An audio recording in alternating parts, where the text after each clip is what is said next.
Okay, Jeremy here, partsbreakers.com, Jeeps Unlimited. Been around since '84. Been really specialized in frames and tubs for the last 18 years. So we do really go through and make sure we're buying unwrecked Wranglers, specifically the Wranglers, because these have gotten so hard to get. In the TJ series, this is the 97. Sorry, I'm out of breath. 9702, 6 cylinders. This one just got peeled down yesterday. Haven't had time to hit it with the Hotsy yet, but as you can see, the factory paint is almost throughout on this thing. There's almost no paint even missing on it, let alone no rust or anything like that. We scoped the frame just to make sure there's nothing on the inside that's hidden, because every once in a while you just can't see. So we got a cool little scope. We run it down each of the frame rails and just make sure there's not scaling or anything more than, you know, and actually the factory paint is almost entirely throughout, if not entirely throughout. So a little bit of dirt on this guy, obviously back here with this wall, and it hasn't been cleaned up and doctored in any way. So I like to show you the areas that really like to go bad in these things, specifically if you're in the Midwest East Coast. And this frame there is a possible sell on it. So if you call us, you know, tomorrow, they usually don't last very long. It may or may not be available, and unfortunately at the moment this is my only 9702, but do call because you never know. And yeah, we'll go from there. I do have an East Coast trip run coming up in October.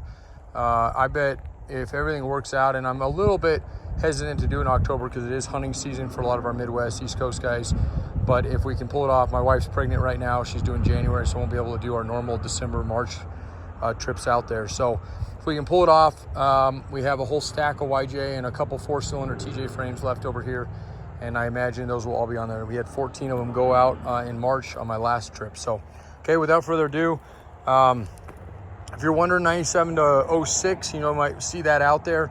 That's not technically true, although it's fairly easy to convert. It does cost some money to use an 03 to 06 frame. We sell a kit run $750.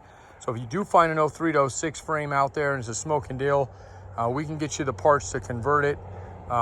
It's not hard to do at all, and there's no welding involved, but there is a few things you do have to switch over and keep with the era. So usually East Coast frames, you're gonna see, when you peel something down to this level, you're gonna see rust just visibly right there on top where the gas tank skid plate sits. And obviously that's not a huge contentious part on it. It's you know, but it's just immediately visually, when I'm looking at a frame, I can usually see where it's been just based on that and that alone. But typically the areas that love to blow out on these is going to be these rear horns up over the axle here.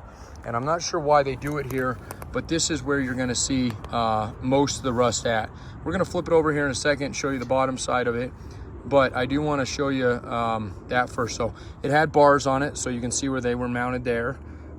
Front and rear, all the way up, you know, both sides.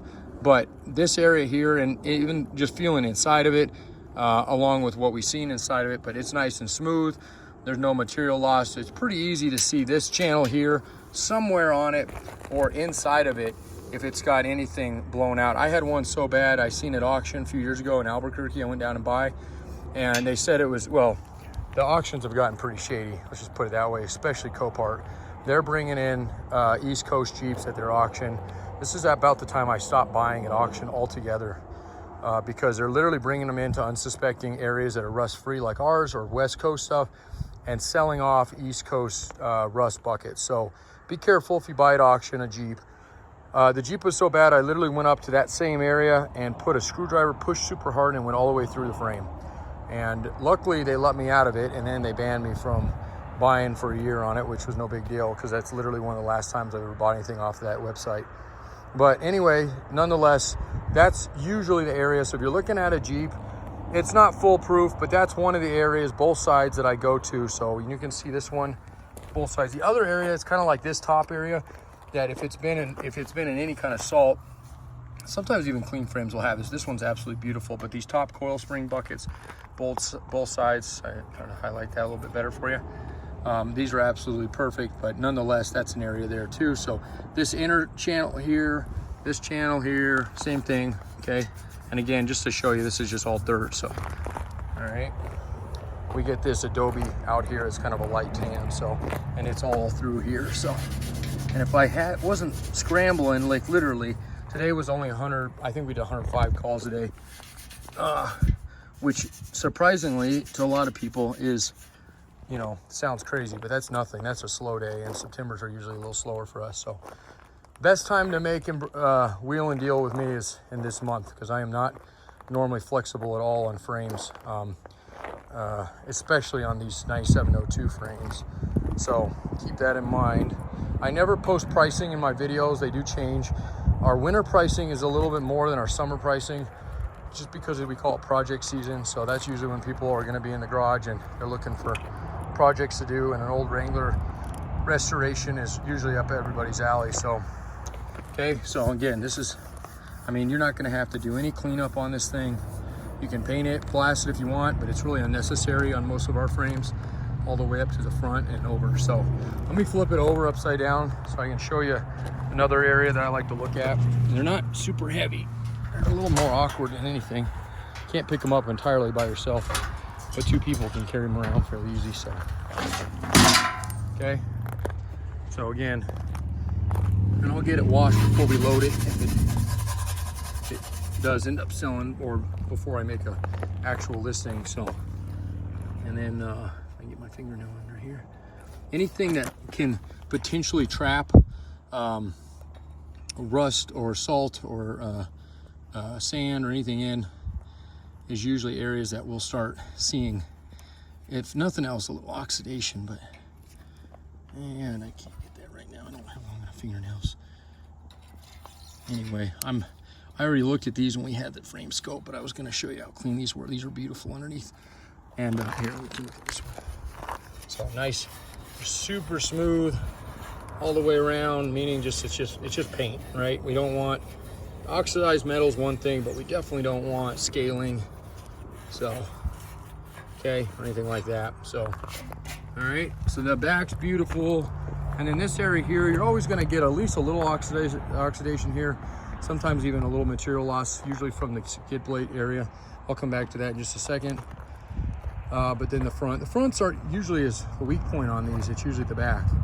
Obviously, if you're dealing with a bent frame, it's a totally different thing. They do bend up here, and usually you'll see bends in frames. There's a couple crush zones on these. There's one up front. There's one right here, and they hit hard enough. You'll see it bent right around in this area, vice versa on both sides. Okay, so and then here you go.